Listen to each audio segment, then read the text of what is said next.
a terrific panel planned today. I love all of these artists and the work that they do. I'm going to introduce everybody, and then I will just make a very brief introduction for my favorite lyrics, and then we'll just go in this direction, and everybody will have a chance to present some lyrics and some thoughts about writing lyrics for this special topic that we're doing today. Robert L. Freedman is a distinguished American playwright and screenwriter, celebrated for his sharp wit and narrative prowess. He achieved notable acclaim for co-writing the Tony Award-winning musical, A Gentleman's Guide to Love and Murder in 2002. Earning him the Tony Award for Best Book of a Musical. Mr. Freedman's extensive career spans television, film, and theater, with works known for their dialogue and intricate plots. He wrote the Emmy-winning television film Life of Judy Garland, Me and My Shadows, a poignant portrayal of the iconic American actress's life.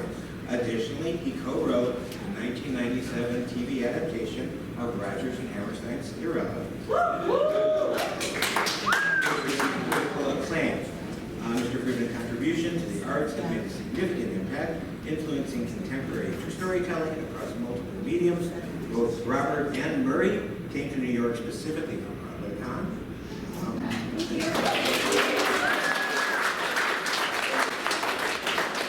I have not written out a bio for Murray because I'm such a big fan and I know his bio by heart. Murray Horwitz is the most interesting person I know. I'll just... He was a Ringling Brothers clown. He toured with a one-man show about Sholem Aleichem. He started a radio show you might have heard of called Wait, Wait, Don't Tell Me. He won the Tony for Ain't MIsbehavin. Those are all significant and important things, but the one thing that we'll still be talking about 1,000 years from now is Murray taught Lin-Manuel Miranda how to rhyme. Rhyming dictionary, and taught him a few things and got him started. So very honored to have Murray here all the way up from Washington. Dick Scanlan is a versatile American writer, director, and actor known for his dynamic contributions to musical theater. Dick began his career as a performer before transitioning to writing. He co-wrote the 2002 Tony Award-winning musical Thoroughly Modern Millie, showcasing his talent for blending humor and heart. Dick's work often emphasizes strong, complex characters and innovative storytelling. Besides theater, he has written both fiction and nonfiction and has been a passionate advocate for the arts. In fact, that's how I know Dick, since we're both longtime supporters of Second Stage Theater and its mission of boosting living American playwrights. At Second Stage,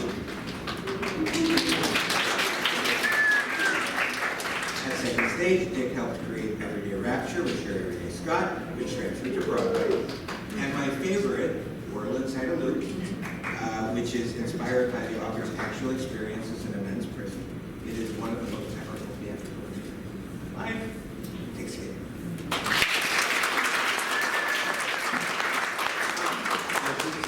So I can't tell you anything about writing lyrics, but I can tell you a lot about lyric appreciation, because Broadway appreciation is what I do. And I'm going to show you 4 lyrics that I just love and explain why I love them, just to give you a sense of at least how I think about lyrics before we hear from the real experts. Also, just letting you know, we are recording this session, so it's hopefully going to be on YouTube, just letting you know about that, in case there are any concerns in that direction. So, this is from Aida. I would rather wear a barrel than conservative apparel, for a dress has always been my strongest suit.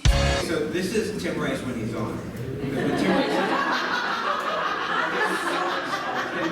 is genius. And so listen to this. I would rather wear a barrel than conservative apparel. So it's not just rhyming barrel with apparel, it's rhyming a barrel with apparel. But that's not it.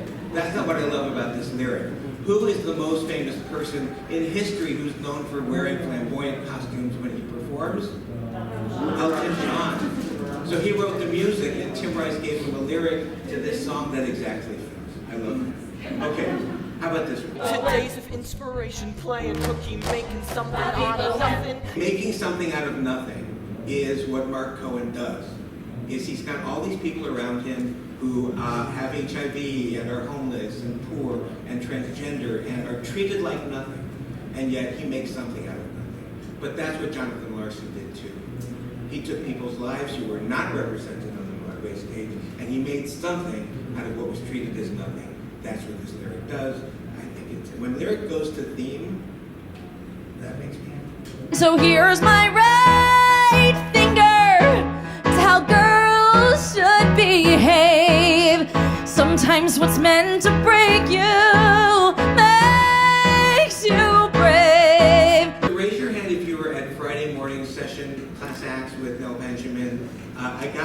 When she was asked, what's one of your favorite lyrics? She's like, I don't know. And I'm like, I've got one. And I read this, because this part right here, sometimes what's meant to break you makes you brave. So it's got that alliteration. I like the rhyme, I like the rhythm, I think this is genius.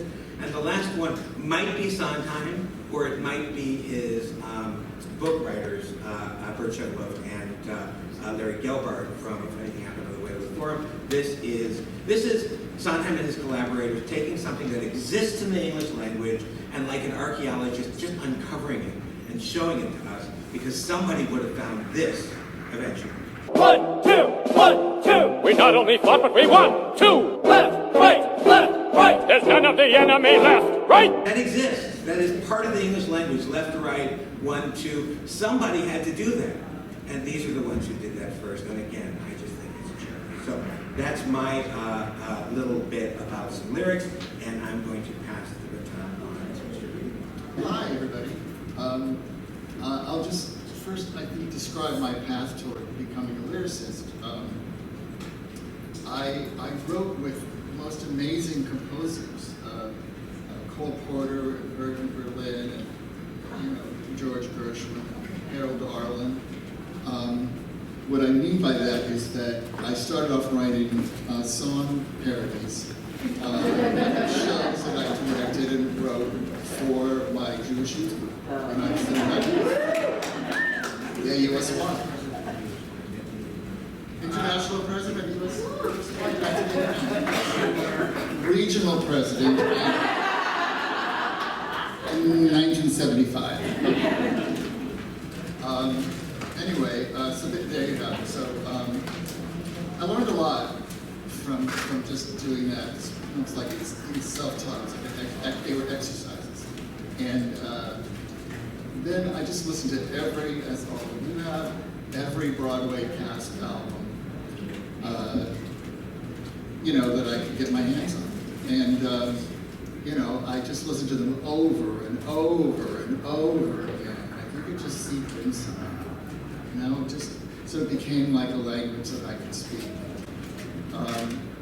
And recently, I've been listening to on Audible, Barbara Streisand's memoir, and she talks about that she looks at a song like a one-act play, and I love that because I look at a song like a one-act play too when I'm writing or when I'm appreciating something. Not every song is a one-act play, but a lot of them are. And by that I mean it has a beginning, middle, and an end. There's some progression, or classically, crisis, conflict, resolution. It starts off with something, and then by the end of the song, it's resolved, or there's a change, or it's not resolved, or it's worse, or better, something like that. So you're taken on a journey.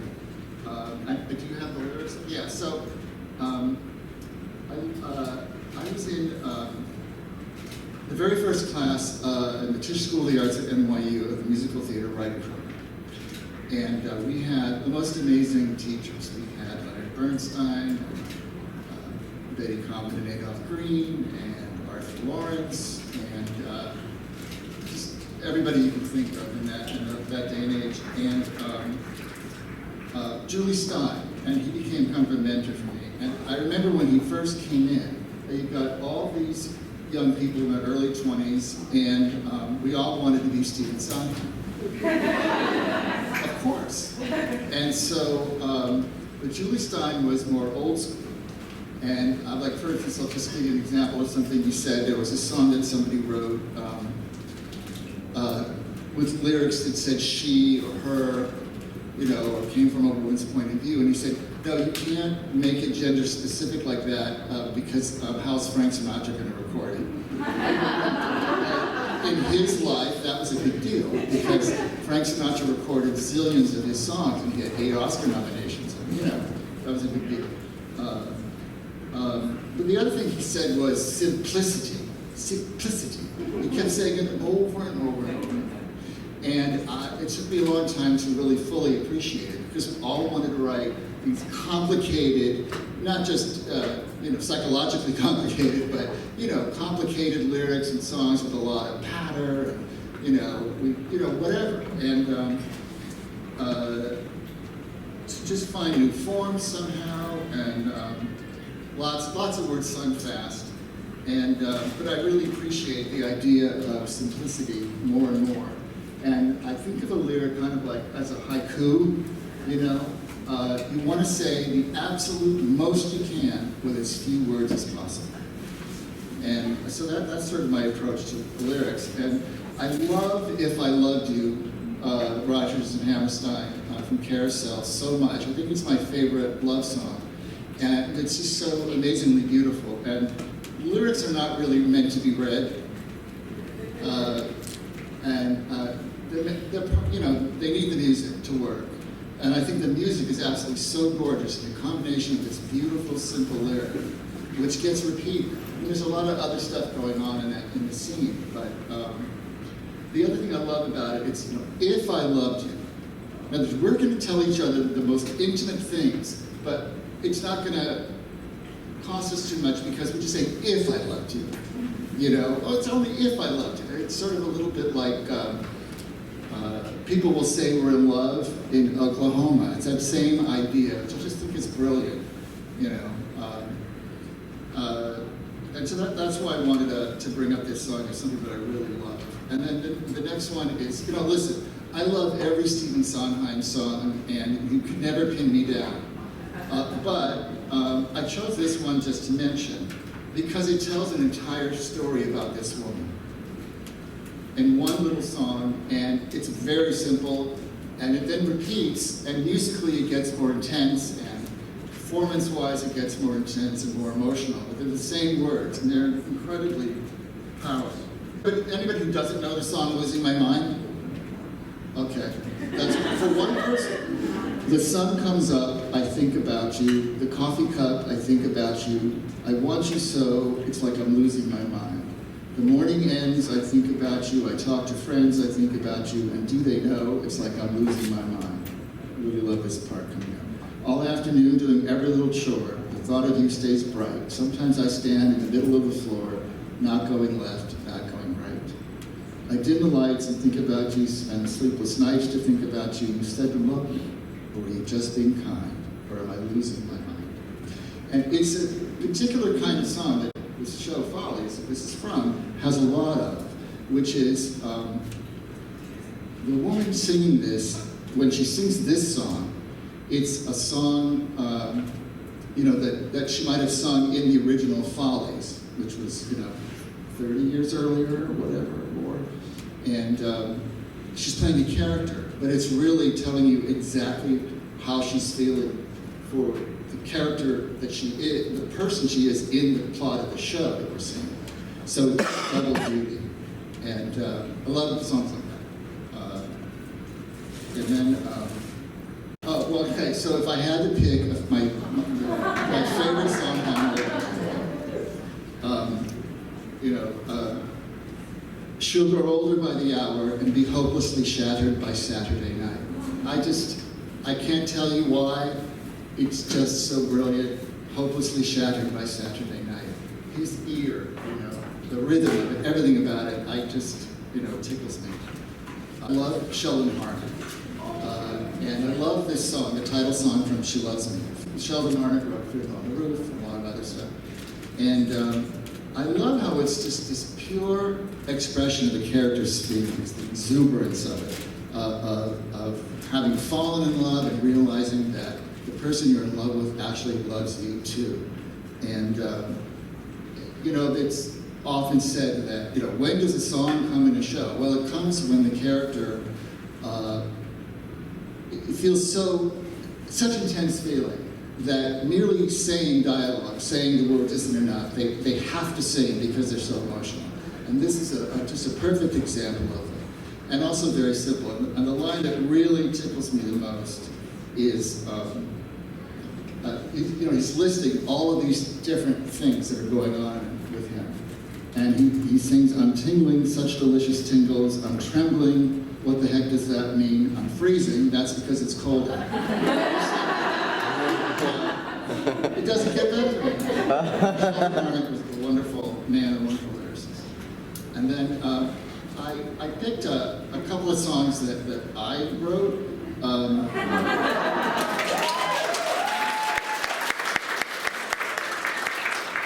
Help me out here, David, because you asked us to do that. Otherwise, you know, crazy. But, so there's this song in Gentleman's Guide to Love and Murder called "Poison in My Pocket." And it is one of those fast, if you will, Sondheim-y patter songs. Although it's there's a counter melody that's it's much more lyrical, not patter. But so in this song, a murderer is trying to decide how to commit a particular murder. So we tried different ways for the character that he's murdering to be murdered by him. So at first, we had him on a boat, in a river, and the boat capsizes. And then we decided, okay, he's going to be in a car, and somebody's going to fix the brakes, and he's going to go over the cliff. And then we thought, okay, the various reasons why these weren't going to work. We thought, okay, he's on a Ferris wheel. I mean, the victim is on a Ferris wheel with his lady friend. And our character, the murderer, is going to be in charge of how fast the Ferris wheel goes. And he makes it spin out of control, and they go, So we're in rehearsal, and I should say, the wonderful composer Stephen Lutvak co-wrote the lyrics. And I will just say the chief thing that I will always remember about working with Steve, who sadly passed away last October, prematurely, at a very young age, well, 64, which I consider very young. We had so much fun writing together because we did nothing but laugh. You know, we were writing a comedy, and we just cracked each other up. And I think that, for me, the idea that other people would laugh at what we find funny, you know, just amazing. I'll never get over that feeling. I'm sure you guys know what I'm talking about. Yeah. And when the show was running, I would just go into the theater for the last maybe 15 minutes. There was a song that always got, you know, the biggest applause, and then the ending. Just, you know, reminds me of, there's a scene in the movie A Soap Dish where Sally Field plays a soap opera actress, and when she gets depressed, she goes to the Paramus Mall, and she's mobbed by fans. And that's what it's like walking into your show when the audience is, you know, thrilled. So, but, okay, so finally after the Ferris wheel, we're rehearsing this, and our director, the wonderful Darko Tresnek, we're just rehearsing it in a rehearsal room with a piano, and Jefferson Hayes, who, well actually this was Bryce Pink, I'm singing this part. And the director's listening to the music, and he starts to sway like an ice skater. And he says, well, what if this took place on a lake? And, you know, frozen lake, and he, you know, fell in the frozen lake. And our light bulbs went off and went, okay, let's do that. Because there's this waltzy kind of music that sounds like a, you know, a promenade or whatever. Oh, okay, I'm running late. Very quickly. So we wrote a section of lyrics over again and again every time we changed the method of murder. And the one that we finally came up with starts with the rhythm of a violinist. I am sawing where I think the ice is thinnest. And for some reason, I thought it was it tickled me then and it tickles me. And so I've been working with Scott Frankel on a show based on a movie called The Flamingo Kid. And again, this is just a really simple song about a woman telling her niece to be careful not to, she's just found her having slept with the cabana boy, and who's actually our main character, and she's warning her not to make the same mistake she did when she was young. And I'm just going to read you this little thing from Jesse Green, because it taught me a big lesson, but I agree with it and I don't agree with it, but I'll just tell you. The song is called The Cookie Crumbles. Cookie Crumbles checks off all the boxes of what great musical theater song should be. It deepens our understanding of Phyllis's character while reaching out to larger issues. And as sung by Leslie Margarita in the show's standout performance, it provides a bravura moment for the protagonist. Except Phyllis is not the protagonist. That's the New York Times review. Yeah, so let me just say that's what's known as a mixed review. Anyway, I see my time. Well, this shouldn't take long because Robert said pretty much everything, including a mixed review from Jesse Green. But I have to tell you, he gave us a great gift. Barrington Stage in Massachusetts did a production of Ain't MIsbehavin a couple years ago. Thank you. And frankly, it was, one wondered with the, thank God, sort of new anti-racist awakening. People have done, frankly, not wonderful productions of Ain't MIsbehavin that have, been missed the point. And he loved this production. And he said, my gosh, which was directed by a guy from Harvard, Jeffrey Page, and he said, at the end of it, he said, I wonder if the original creators of Ain't MIsbehavin knew about the anti-racist messages. And I was like, you sweat, you toil, you we let it go. Anyway,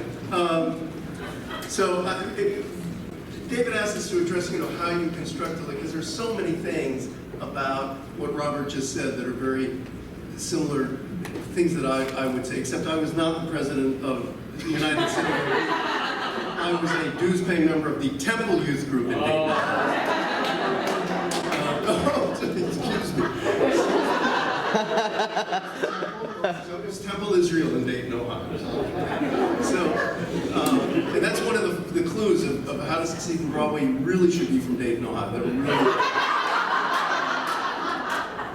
But we talked about, how does one construct a lyric?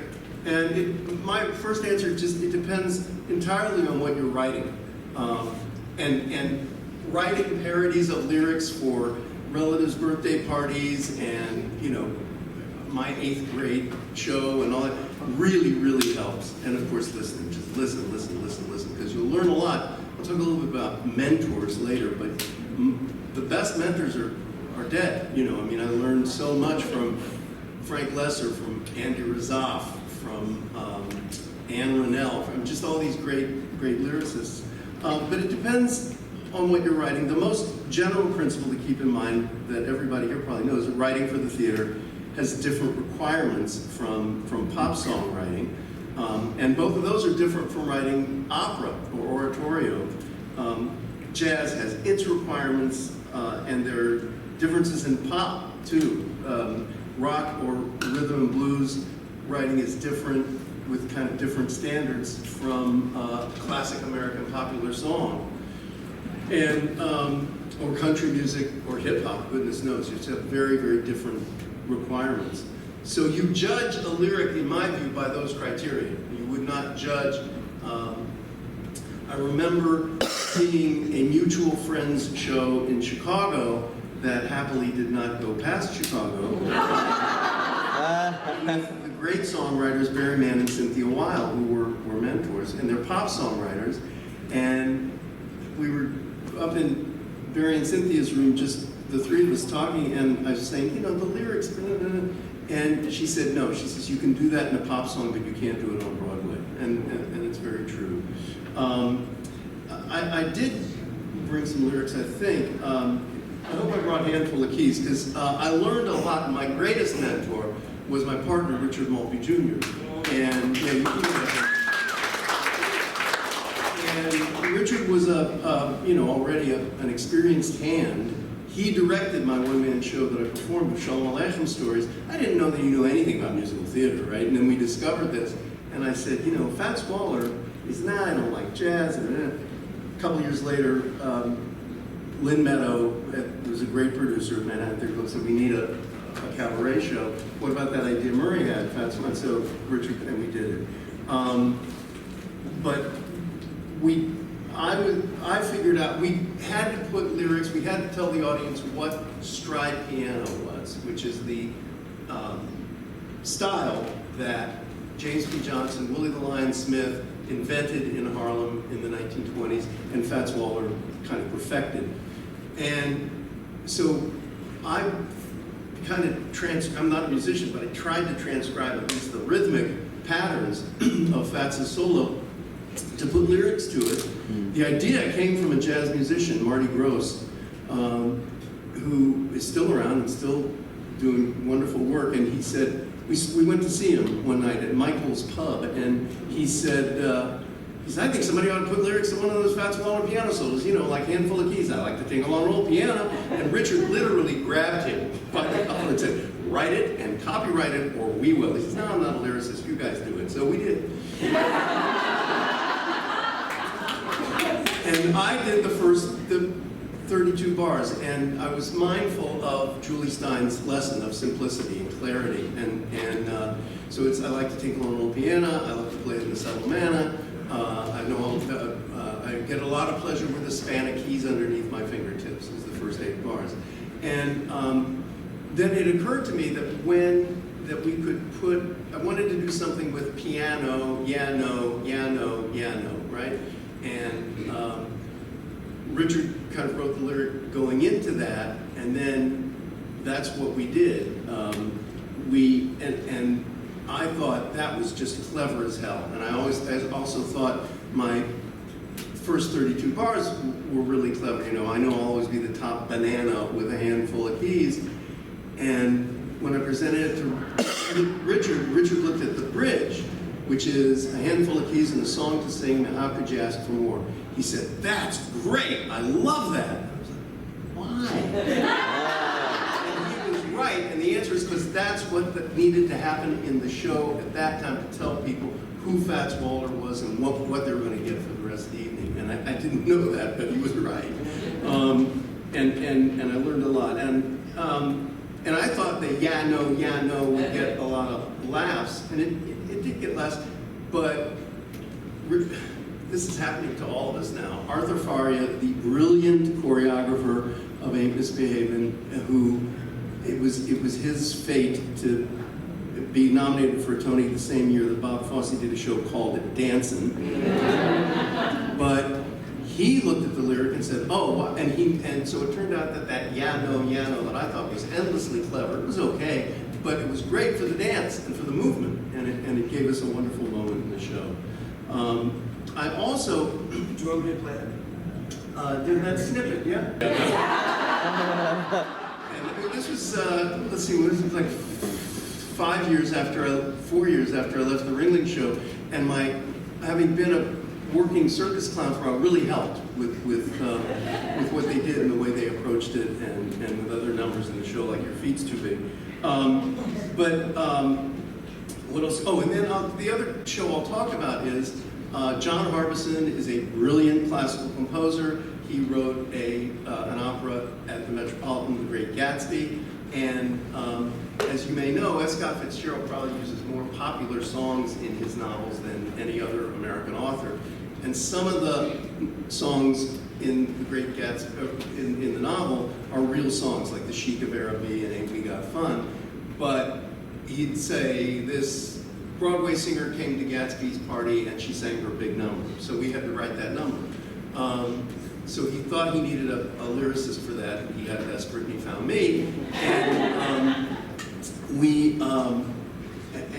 and I want to say a word about working methods. Sheldon Harnick was a great mentor, and as Robert said, a great man and a wonderful friend. And he gave me a couple of really, really good tips.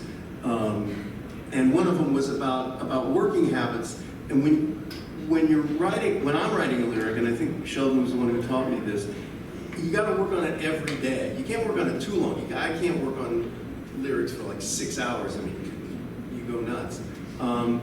But if you don't work but 20 minutes after dinner, just do something, and then the next day you'll work 2 hours. But you got to do it day and day. And I had gone down so many blind alleys with all of the lyrics for Gatsby that when Harbison called me on a Saturday morning and said, "Hey, the publisher really needs this stuff. Can you get me the lyrics like by Monday?" And I said, "Sure." And I sat down that Saturday morning, and all of a sudden, I think 6 or 8 lyrics I had, they just fell into place. I did them and got them off to him that afternoon, and he said, "These are great." So that's the way it happened. But it's because of all the daily work I had put into it for weeks going up to that point. This was weird because as a theater guy, I wanted the songs to have some relationship to the characters and the settings and the plots of the show, the novel, but they were period pop songs, so they couldn't be Sondheim songs. They couldn't be Hammerstein. They couldn't move the plot forward in that way. They had to be 20s songs. You know, I had told John, I said, if you're looking for somebody to write old-fashioned, out-of-style songs, I'm your guy. So that was the thing. And I remembered something that Ed Kleban had taught me. Ed Kleban wrote the lyrics for a chorus line, and was a wonderful guy and a wonderful mentor. And he said the hardest song he ever had to write was one from a chorus line. And the reason was he had to write a song about absolutely nothing. And it was tough, because all of our training, everything we do is write songs that are about something, often something very specific. And if you listen to that lyric, one of the reasons it's rousing, it's a great finale, and it's not about anything. You know, one singular sensation, and you can forget the rest. Uh-oh, time's up. So, you can learn from those you admire, the greats. I mentioned Andy Razaf, Lorenz Hart, and I mostly agree with Steve Sondheim's assessment in his book of the greats. He talks about lesser. These guys are among those, I guess we all have it to a certain extent, who are able to get you to laugh at a lyric. And it's hard to write joke lyrics. But the best was Frank Lesser. He was, and that's what Sondheim says in his book. And I think that's it. I just want to mention one thing. I heard it at a lecture that was given under the auspices of the Dramatists Guild by Peter Stone, a book writer of 1776 and others. And he said it was something that Frank Lesser had taught him. And the question was, one of the hardest in musical theater, when does the character stop speaking and start singing? And Lesser's answer was in 4 words. It was when he has to. And that's it. So thank you all.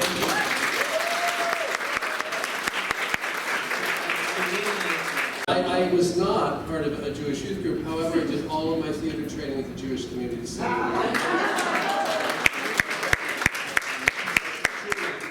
Life-changing.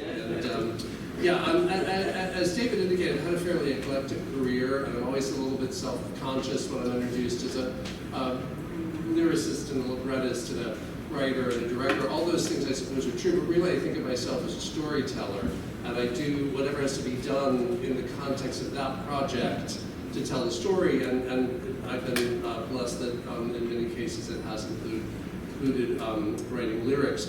I think I sort of came to it in a fairly magical way. My mother was a gym teacher at a Catholic girls' school. I was the youngest child, so she'd bring me to work. And when there were field trips, they would, if I didn't want to go on the field trip, she would leave me in the convent with all the ancient nuns.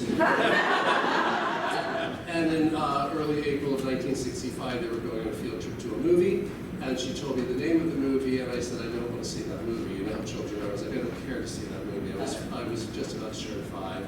And my mother said, well, I said, leave me at the convent. And she said, well, I can't leave you at the convent for this one, because for this one, everyone's going, even the nun in an iron lung is being wheeled. 4 years old, I cannot leave you alone on the canvas. And that field trip was to see the movie The Sound of Music. So I saw they had rented out the theater. It was me and a group of nuns and a lot of children. And I became very confused about what was real and what wasn't real. To be confused for the rest of my life. For my 5th birthday, my parents gave me 4 LPs, The Sound of Music, of course, Mary Poppins, Camelot, and My Fair Lady. And I literally memorized them, and particularly My Fair Lady. And of course, I was 5, and many of the words I didn't understand. My parents would explain them to me, but I memorized it. I mean, I would listen to it over and over and over again. And I think in a fundamental way, my relationship to language was really, ushered in by Alan J. Lerner in a very profound way. And I'm going to talk about him a little bit. These two gentlemen have said so much of what I would have said that I, as a lyricist, I quite literally, on Millie was really my first lyrics, and the very first lyrics I wrote were to a song called The Speed Test, where Trevor Brady gives a speed test to Millie to see, because in the movie it's just it's the song Babyface, and it's all about how cute Trevor is. But I was like, we can see Mark Kudish is cute, we don't need to sing about it. I wanted to know about him, who this guy is. And so I wrote those lyrics, and I enjoyed it, and that expanded, and then Janine Tesori came aboard. And initially what I did, I don't know if you guys have ever done this, I would create a rhythmic template. I would sort of build scaffolding, so I had some sort of structure in my head, and I don't remember any of them except one. There is a song in the show called How the Other Half Lives, and it begins on the dummy. It's a very rich girl who's slumming it, right? She wants to learn about the other half, and she sings, give me the meat without the gravy, I'll take the oysters sans the pearl. And I had written it as a pickup, give me the meat without the gravy, da-da-da. And so my stanchions had nothing to do with what the songs became. They were simply scaffolding that was removed the moment the composer, and generally speaking, certainly in the case of Janine Tesori, Janine did not want to hear the stanchion I had done unless she was really struggling with figuring out how to set it. She'd be like, well, how did you hear this? Because I can't figure out how you're organizing it. But that was very rare. Generally speaking, she would come up with her own stanchion that was much, much better than mine. To me, the one thing I want to talk about, and Murray, you alluded to this, is in musical theater writing, the importance of, for me, a song being activated. Typically that means dramatized, but those songs can be activated in different ways. If you think about Do Re Mi from Sound of Music, the song itself is not actually very activated, but it's activated through arrangement and through narrative placement. It's a song of instruction. And so both in the show, and particularly in the movie, with a sort of astonishing orchestration, I think by Erwin Koestler, I think did that, I could be wrong. It's literally, I cry at the orchestration, because the storytelling is actually in the chart. And it's really just the same song over and over again. But as a lyricist, by and large, we try to aim for activation. So I actually want to begin with another influence of mine, and that is pop music, because I was also really into pop music as a kid, particularly the Beatles and Motown. And I had the great honor to be Barry Gordy's consultant on Motown the musical. And they say don't work with your heroes, and Barry completely disproved that. He was a genius and a complete ball. We had so much fun. But I want to look quickly at the song You Can't Hurry Love by Holland Dozier Holland. Can we get that up there, Dave? Oh, great. So if you look at, I don't know, how many of you know this song? It's my favorite. It's pretty amazing.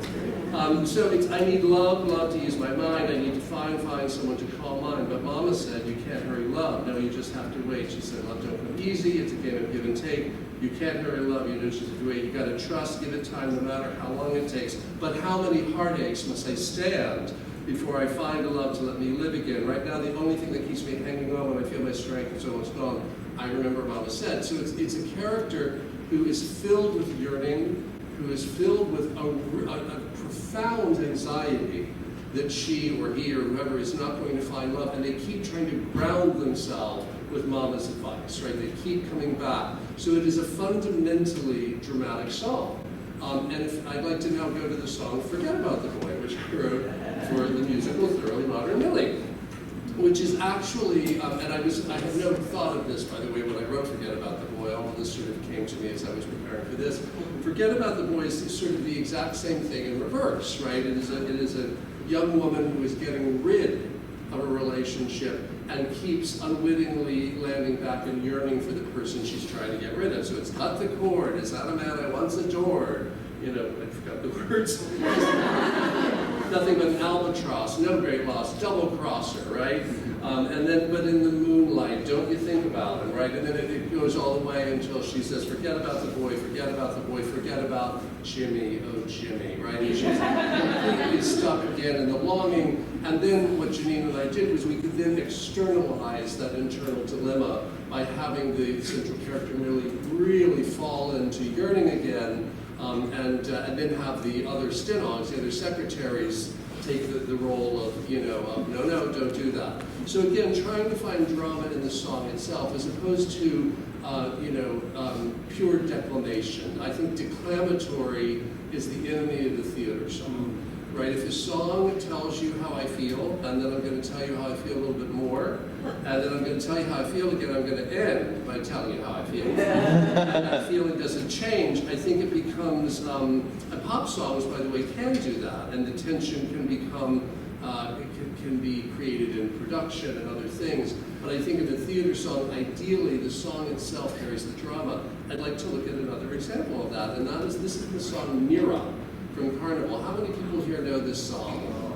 So yeah, by Bob Merrill, both music and lyrics. Merrill also, I believe, wrote the lyrics to Funny Girl, right? With Julie Stein doing the music, really. But Mira was all Bob. And he writes, this is a young woman who's left a small town, and she's singing to someone she's just met. I came on 2 buses and a train. Can you imagine that? Can you imagine that? 2 buses and a train. Would you believe that this is the first I've traveled? I come from a town, the kind of town where you live in a house and the house falls down, and if it stands up, you stay there. It's funny, but that's their way there. And then the song slows down. She sings, I come from the town of Mira, beyond the bridges of St. Clair. I guess you've never heard of Mira? It's very small, but still it's there. They have the very greenest trees and skies as bright as flame. But what I like best in Mira is everybody knew my name. Can you imagine that? Can you imagine that? Everybody knew my name. So she begins excited and empowered. She's taken this action. She's traveled. And she unwittingly lands in a place of real homesickness and an awareness of what she has potentially left behind, and that at this moment she has no idea what she's going to replace it with. And I'd like to contrast that with another song from Millie, because I figured somebody would do it, called Not for the Life of Me, which does the exact same thing, sort of in reverse, right? Millie gets off, and again, there was no consciousness when I wrote the song. This organization occurred to me this week. I studied all the pictures in magazines and books. I memorized the subway map too. It's 1 block north to Macy's and 2 to Brothers Brooks. Manhattan, I prepared for you. You certainly are different than what we have back home, where nothing's over 3 stories high, and no one's in a hurry or wants to roam, but I do, though they wonder why. They said I would soon be good and lonely. They said I would sing the homesick blues. So I always had this ticket in my pocket. She said, a ticket home in my pocket to do with as I choose. And then she tears that ticket, and so she's going from a sort of trepidation about this adventure to pure determination. Burn the bridge, bet the store, baby's coming home no more, not for the life of me, right? And it continues thus. So I want to look at one more song. I'm currently writing an opera with Josh Schmidt, who is, if you know, Josh wrote The Adding Machine, sort of an astonishing show, and also The Minister's Wife. And we have a commission for the Met. And we had a challenge of the song because it is, on one level, it is declamatory. It is it's loosely about Frank Lloyd Wright. It takes place at his architecture school, and it is there's a young gay man, there's a student there, his parents have come to visit, they're very wealthy, and Frank Lloyd Wright has asked the young student to talk to his parents sort of formally about what life at Taliesin is like, which is, by nature somewhat declamatory, right? But the other thing that we decided would happen was he would share that dialogue with a friend of his, and by the end of the song, the mother understands that these two men are in love, right? So it is actually, it's a little bit, it's not nearly as good as Nothing Is, in the song Answer Me, in Band's Visit, which is it a love song or is it a prayer, which I think is just a masterpiece of writing that song. I think it's sort of astonishing. And the other thing is it's foreshadowing that the young man's beau is going to betray him, right? That it is that he's going to be heartbroken by this person. I'm just going to read these lyrics. And weirdly, this was actually, one thing we didn't talk about, this is a music first song, which is very rare these days. Most lyrics that I write tend to be lyrics first, and then a composer will sometimes take 3 of them and run, and then you fill in, but I love a music first song because it's a thrill to write that way. So this is sort of at a formal presentation in a living room to people. He's ostensibly talking about this commune they all live on, but he's actually talking about something much deeper. And he and his beau, back and forth, they sing, there is a joy list, a list of things that must be done, a long list of chores and tasks and jobs we do to keep the household running all day through and all night too. We each have so much to give, so joyful. There will be countless ways that I rely on you and trust you, and you must trust, just lean on me. No detail is too small for us to overlook. No gesture is too grand, not for us. We'll find our greatest joy here in our own community. Daily chore turns to weekly task, turns to monthly job. Then before you know, lifelong commitment. If we wanted to, starting here and now, I do. I'm on the joy list. Let's lead a fruitful life, a long life. And then the beau sings, think of the countless ways that I rely on you. Can you rely on me? And that's the song. So it is on the surface, it's declamatory, but one tries to find other ways to create something that has, what I think of as like musculature. Otherwise, I just sort of tune out. And with that, I'm going to stop. Sorry.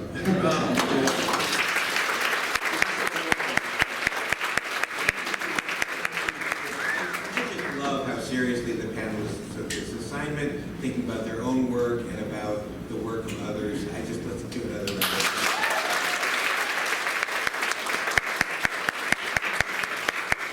Personal thing, I just think it's awesome that you can learn something about your own work in session. It's great. So my first question relates to something you said, Tim, which is, and you mentioned this in terms of music, but when, if at all, do you gentlemen cry when hearing the lyrics?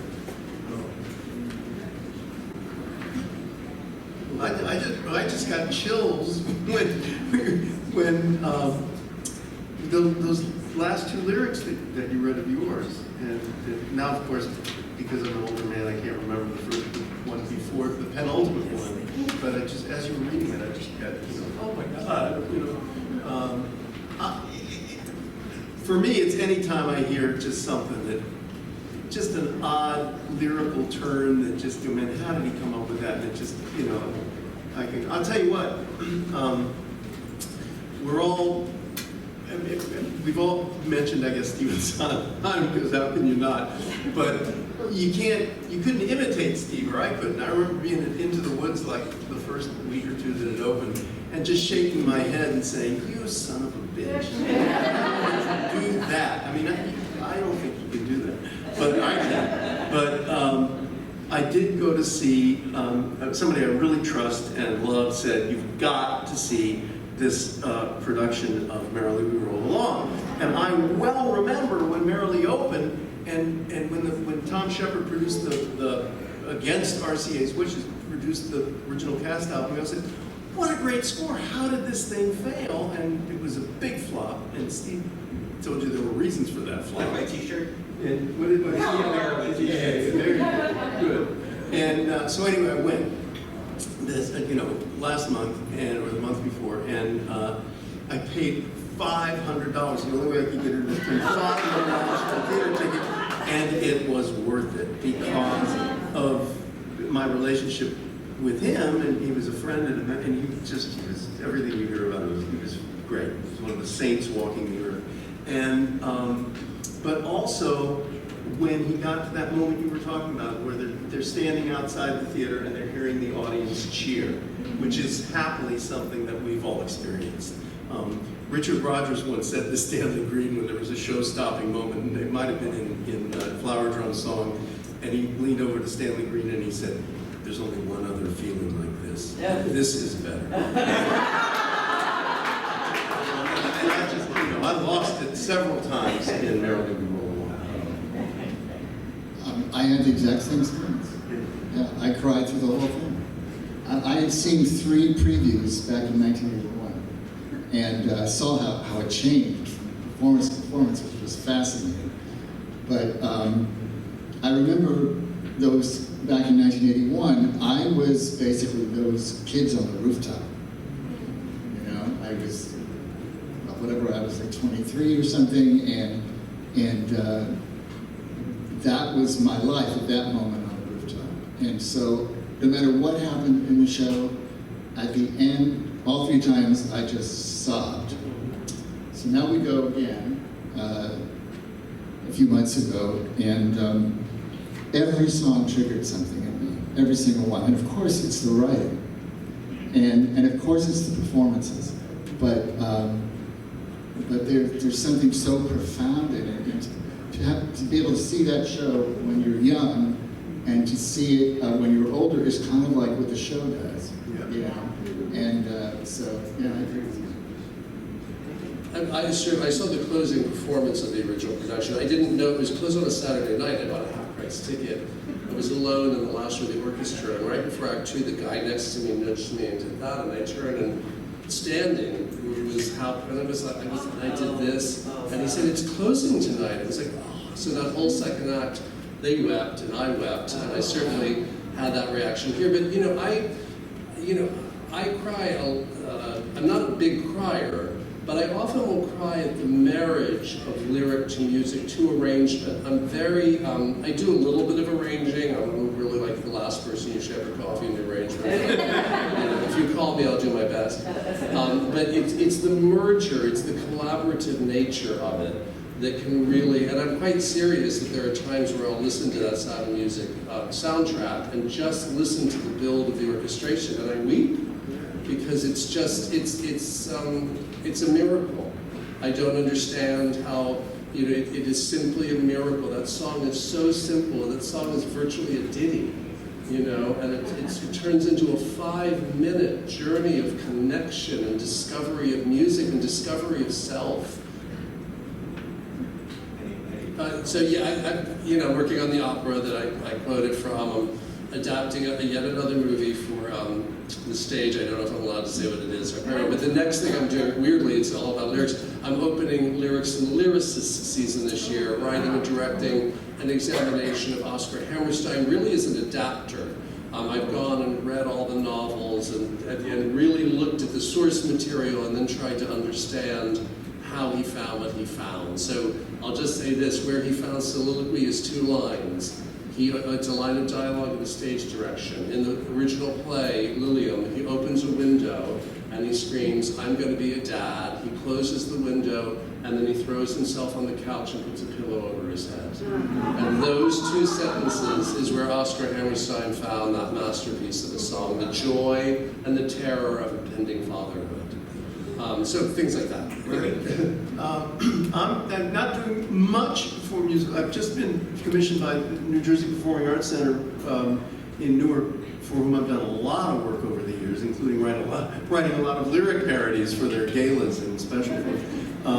And this is looking at songs. This will be for I think for their educational program, looking at Broadway songs, and I've got to come up with a thread among them and to connect it all, which I've done, so we did Ain't MIsbehavin.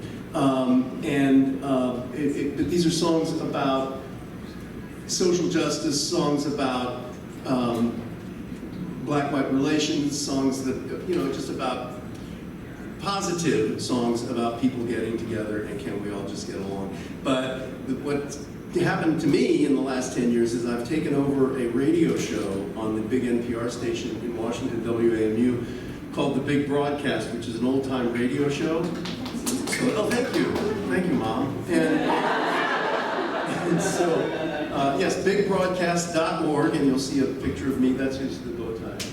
And So, you know, I've got to write a 4-hour script every week, which is great. I love doing it, but then I fit the other stuff in as I can. Thanks, Murray. I've been working on, it's really kind of a play with music or a play with songs. It's called Witnesses, and it's based on 5 actual diaries from teenagers in the Holocaust in Eastern Europe during World War II. San Diego. Yes. Right, so we had a production in San Diego, and we're trying to make it better and make it happen. And I'm just a book writer on that, and then I can't talk about it, but I'm possibly entering a new project with Scott Frankel and Darko Treshnak, based on one of the works of a great novelist, and can't talk about it. I think we have time for one question. I'm sorry about that, but Josh S. Okay, stand up. Interesting thing, you talk about lyrics.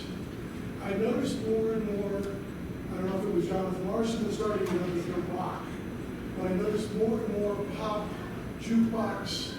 What is your opinion on, I mean, I know there's still writing involved, but to do these jukebox musicals, you know, there really isn't, I mean. What he's getting at is there's more, it seems to be that there's more jukebox musicals these days than there are really originals. And he wanted to know your opinion as to. Probably the best kind of person to ask is a producer, because I think that, no, I really mean this, I'm not trying to be funny, but they, I believe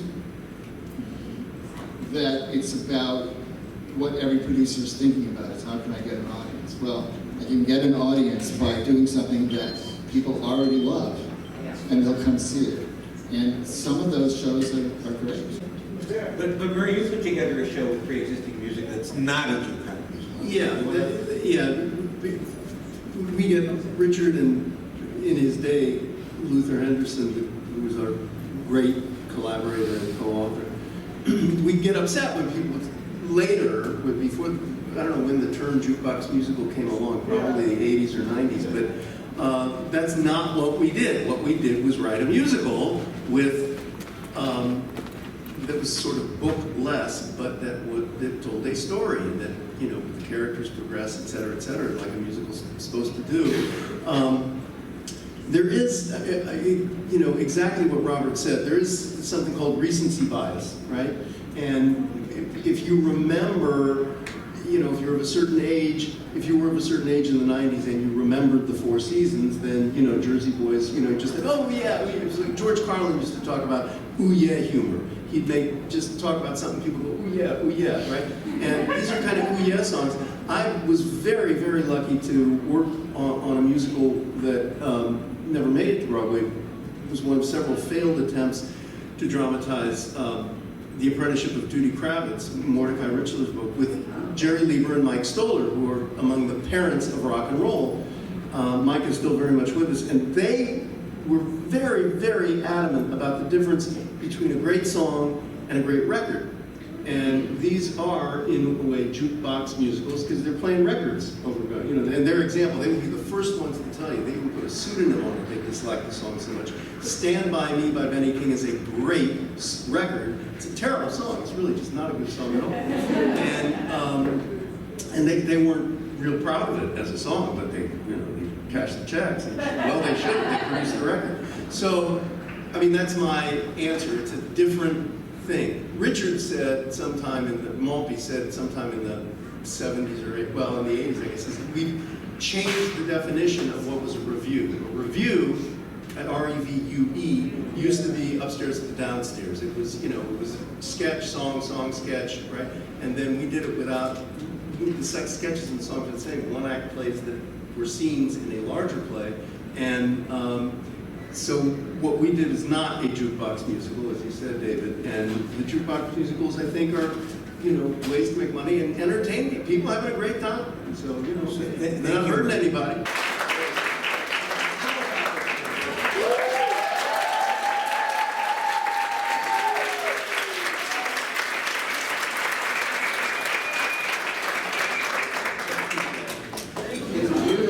Don't forget to like and subscribe. Marquee is a free weekly Broadway appreciation newsletter with essays, reviews, piano talks, Broadway blasts, quizzes, and more.